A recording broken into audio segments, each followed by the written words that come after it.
Feel అవుతున్నాం. ఎందుకంటే మహిళలకి ఆస్తిలో సగభాగం, అంటే సగభాగం అంటే సగభాగం ఆస్తిలో బిడ్డలతో ఎంతమంది బిడ్డలు ఉంటే అంతమందితో భాగం ఇచ్చిన మహానుభావుడు ఆయన.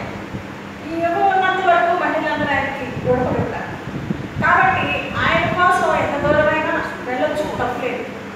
ఆయన ఇచ్చే భిక్ష మాకు, లేకపోతే ఎంతో కొంత మాకు ముట్ట చెప్పి కన్నంగా మమ్మల్ని పక్కన పెట్టేవాళ్ళు తల్లిదండ్రులు. అలాంటిది ఈ రోజున మాకు హక్కు కల్పించారు.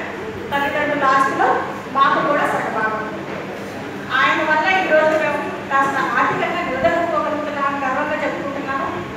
మరి అలాంటి ఆయనకి ఈ రోజున మన మధుబాబన్న ఇలా ఘన సన్మానం ప్రతి సంవత్సరం చేస్తున్నారు. ఈ సంవత్సరం 45 చేస్తున్నారు.